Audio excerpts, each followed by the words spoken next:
So the other day I was playing some ranked 2v2 with a friend, and we just decided, like, you know what, let's actually try and win. You know, let's actually focus and play 100% competitively, because usually in 2s we would just kind of half try and mainly just have some fun with it. And it was during the third game in this session where I figured out the most overlooked method of ranking up in Rocket League. Anyway, I'm going to share with you exactly what that is, and instead of breaking it up into graphs and a few main concepts like I normally do, I'm going to show a bunch of situations where I used it in-game so that way you can hopefully learn from example. It's probably something you've already heard about before, but haven't really put much thought into because you either think you're already doing it naturally or you think there's just more important things to worry about. But hopefully after this video, you'll be able to see exactly why this is the most overlooked method of ranking up in Rocket League.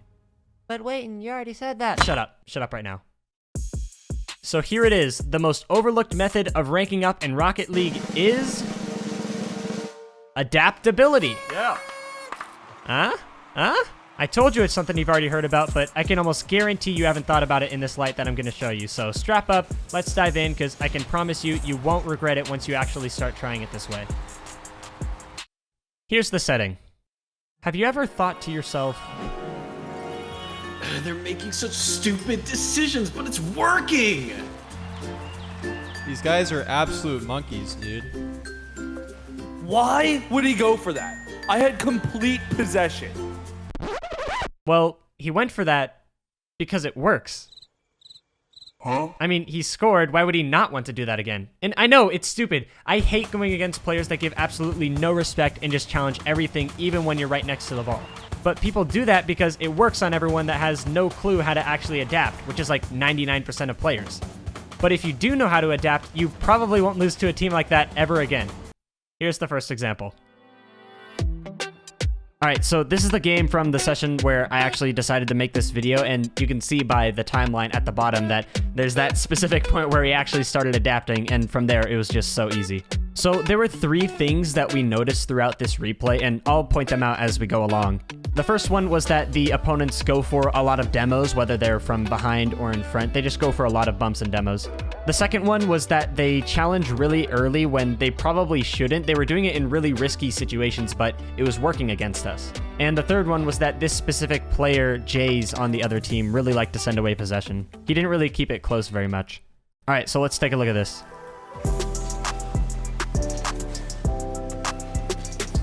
So already, right off the bat, you can see that Jays just sent away possession completely. He didn't even try to keep it close. He basically just gave it to my teammate. You can see the ball went directly at him, and he basically just plopped it right back over to him. And then immediately after, you can see he tried to aerial for this, even though he really shouldn't have. He had no chance of getting to that. So that's already 2 hints about the opponent's playstyle, and it's only 10 seconds into the game. So here's another one here. The ball was going straight at me. I was 100% gonna have possession here. You can see from the side view that the ball was gonna land basically right here on the wall, which obviously I'm gonna be way closer to it than he is. So theoretically, he should not go for that. That would be a dumb choice. But he went for it anyway, and that was another hint that basically told us, okay, they challenge really early even when they shouldn't. Okay, so yeah, here. This is the first situation where we really realize that, okay, they are a very demo-heavy team. They really like to go for demos on those 2v1 situations. So we've already got 3 things in the back of our mind, and it's been less than a minute into the game. We've got, they go for demos a lot, they challenge really early when they shouldn't, and Jays sends away possession.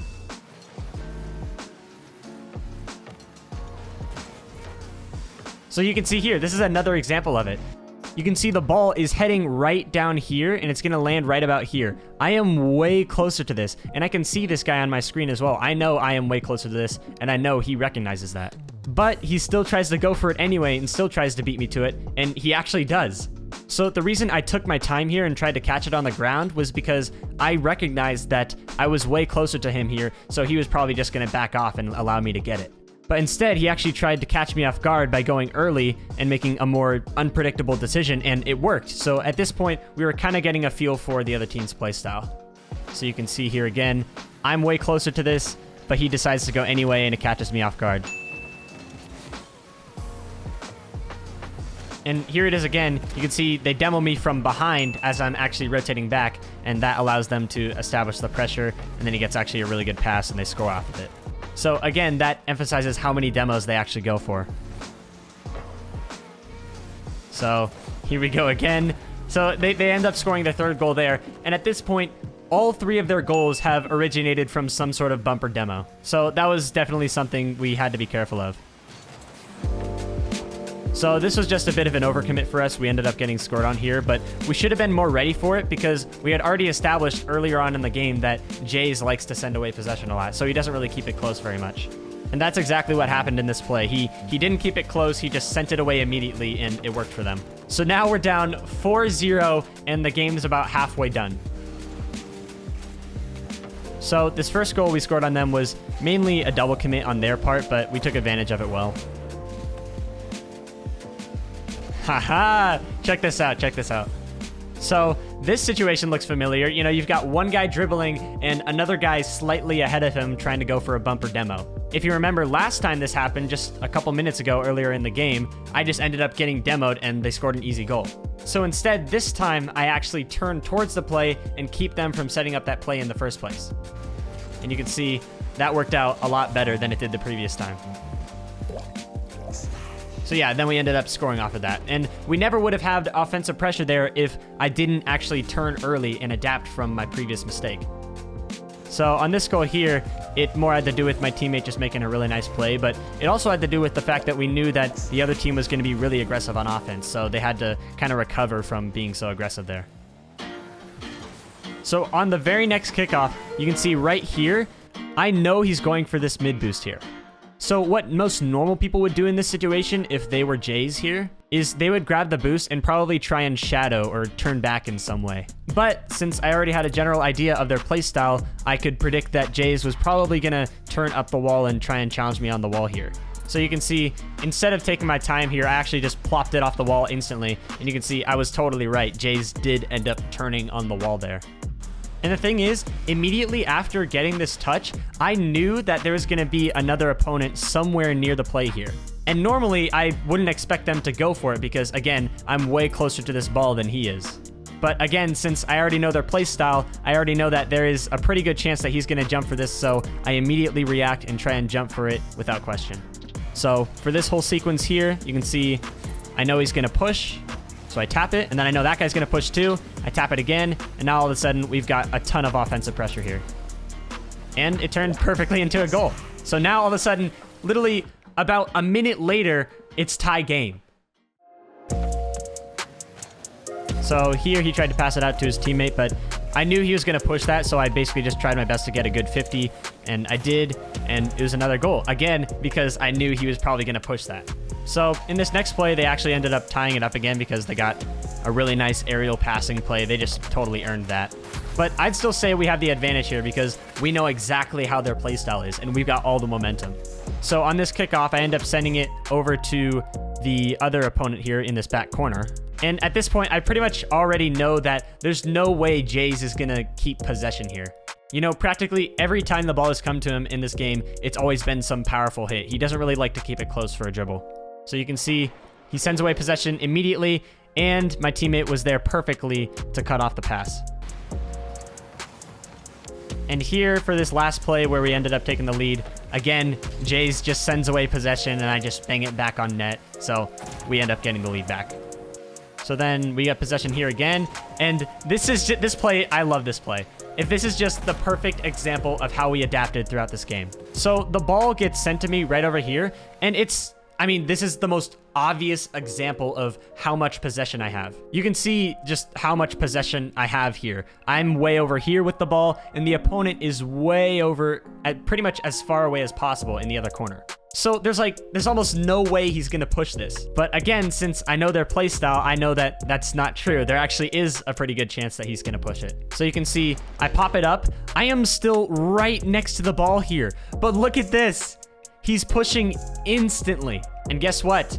So am I. I'm jumping instantly because I know there's a decent chance that he's going to do that. So I end up popping it up here, and I just jump for it instantly. And so did he. And it's just an easy goal. And now I've got a 2-goal lead. So this is just an example of how easy it is to adapt to the other team if you actually just pay attention to what they're doing, because we were down 4-0 in this game, but we still ended up coming back. Like, I bet 80% of teams would have just forfeited at that point. And for some reason, there's barely anyone other than the highest level of Rocket League that actually tries to adapt to their opponents to this extent. But if you do, then I can almost guarantee you'll see immediate success like in this game. When I was brainstorming what to talk about in this video with some friends, one of them said that they already adapt to the opponents naturally. That's just how you play Rocket League, they said. And this actually surprised me because I had played with him before. I already knew he didn't adapt that much to his opponents, but it made me realize that different people look at adapting in Rocket League in different ways. And it makes sense, you know, it's not exactly something that has a strict definition like rotating does, but if you're actually adapting, you would totally know it. If you're the type of player that would ever forfeit no matter the score with any more than 2 minutes on the clock, you're not even trying to adapt no matter how much you think you are. The thing about adapting is it's all about getting a feel for the opponent's playstyles and the decisions they make in common situations. Sometimes getting a feel for them takes only a minute, and sometimes it takes 2 or 3 games. But most of the time, especially if you're not playing at RLCS level, it'll only take like a minute or 2. This is why if a team has a major flaw that you discover after the game is already halfway done, you can still make a huge comeback by exploiting that one flaw in their playstyle. You can even take this short-term adjustment, for example. Throughout this game, I noticed that 2 out of our 3 goals that we scored were from working through the middle of the field instead of using the walls or the outside of the field. And it felt like every time we tried to use the outside, there was just always someone there ready for it. So it was tied with the clock counting down, about 10 seconds left, and it was at this point here that I decided, you know what, I'm not going to clear it to the wall over here. They've kept pressure almost every time I've done that, and there's a guy right there waiting for it anyway. So this time I cleared it straight down midfield without using the wall at all, and you can see even though they got possession, which was inevitable anyway, it caused them a lot more trouble than if I were to just bang it off the wall. So once the ball touched at 0 seconds, I basically said to my team, hey, they get possession every single time we clear it to the walls. Let's just use the infield from now on. And they were like, all right. So the kickoff happened, and we fortunately got possession first. But normally what would have happened here if I hadn't said anything is Shorty here probably would have banged it down to the corner or taken it up for some sort of aerial pass where this guy would have totally dunked it either way. But since I said we should use the infield more, he instead just hit it forward to the right, and I ended up hitting one of the nastiest doinks of my life. And that is how you adapt in Rocket League.